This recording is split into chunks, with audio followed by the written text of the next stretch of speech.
မင်္ဂလာပါ guiding star music school ကပြန်နေကြိုးဆိုပါလေနေ့တည်းမှာရှင်နာချမ်းမြေပါစေပေါ့ခင်ဗျာဘေဘီယာဝိကပါစေကဆိုဘေးဆိုကြီးကျော်လာနိုင်ကြပါစေခင်ဗျာတို့တိုင်းပြည်လည်းဆုတောင်းပေးပါလေအခုဆက်ပြီးကျွန်တော်ရဲ့လွယ်လွယ်လေးတချင်းကြီးရအောင်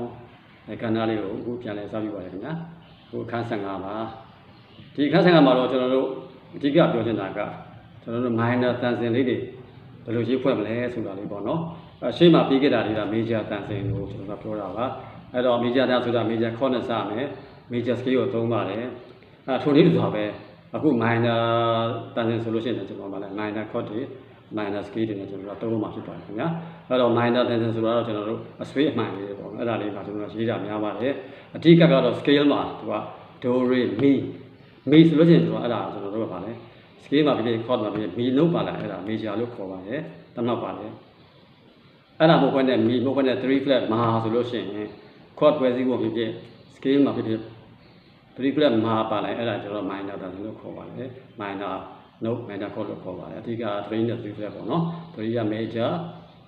3 flat က minor ပေါ့နော်ဒီလိုဆိုရင် minor scale ကိုဘယ်လို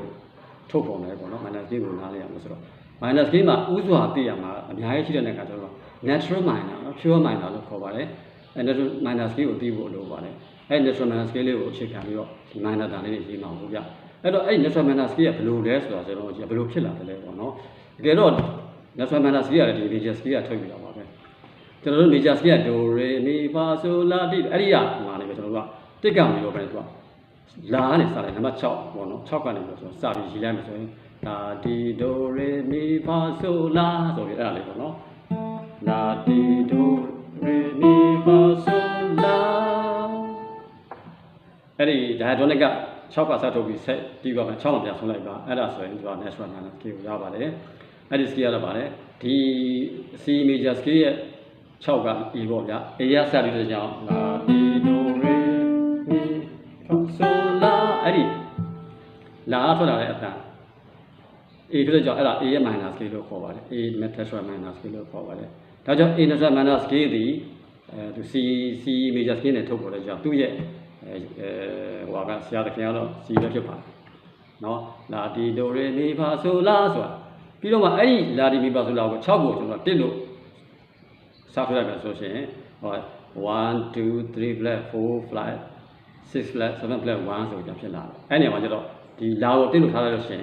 သူက flat 3ဝင်လာပါတယ်အဲ့ဒါဘာလဲဆိုရင်3 flat 6 flat နဲ့7 flat ဟောဒါတော့လည်းအဲ့လိုပြောင်းသွားပါတယ်ဆိုဒီမှာ A ဆိုလို့ရှိရင်သူက A ရဆိုရင် do re ma fa sol si ta do 1 2 3 flat 4 5 6 flat 7 flat 1အဲ့ဒီ scale ကိုကျွန်တော်ဗာလဲ minor scale လို့ခေါ်ပါတယ်ဘာကြောင့် minor scale ဖြစ်သွားလဲဆိုတော့ပြောလို့3မှာသူက3စားကျွန်တော်ဗာဖြစ်သွားတယ်3ပဲဖြစ်သွားတယ်ပေါ့ဗျာဒီမှာတစ်က A ဆိုလို့ရှိရင် do re ma fa sol si ta do အဲ့ဒါလေးပေါ့နော်အဲ့ဒါလေး minor scale လို့ခေါ်ပါတယ်အဲ့ natural minor scale ကနေပြောပါလေတခြင်းလေးကျွန်တော်တို့ဟိုရှိကပြောခဲ့ဆိုအပိုက်လေးတွေပြောပြီးတော့ဟလာဘယ်ဟာစမယ်အစမှာဘာနှုတ်သုံးမလဲအဆုံးမှာဘာနှုတ်သုံးမလဲတစ်ပိုက်ပြီးမယ်နောက်တစ်ပိုက်ကြလို့ချင်းအစမှာဘာနှုတ်သုံးမလဲအဆုံးမှာဘာနှုတ်နဲ့ပိတ်မလဲပြီးလို့ချင်းကျွန်တော်တို့ reference ပေါ့နော်ကျွန်တော်တို့ chorus ပိုင်းမှာဘယ်ဟိုတက်လို့ဆိုတော့အဲ့ဒါကိုဆက်သွားတာပေါ့နော်လောလောဆယ်ကတော့အဲ့ဒီ natural minor scale ဆိုတာကိုစမ်းကြည့်ကြပါဦးနော်ဒီမှာ C scale ဆိုလို့ရှိရင်တော့တီးမယ်ဆိုရင် A ရစတင်မယ် A B C D E F G A ဒါမို့ A ကိုတင်ထားတယ်ဆိုရင်ဒါဒီမှာဆိုရင်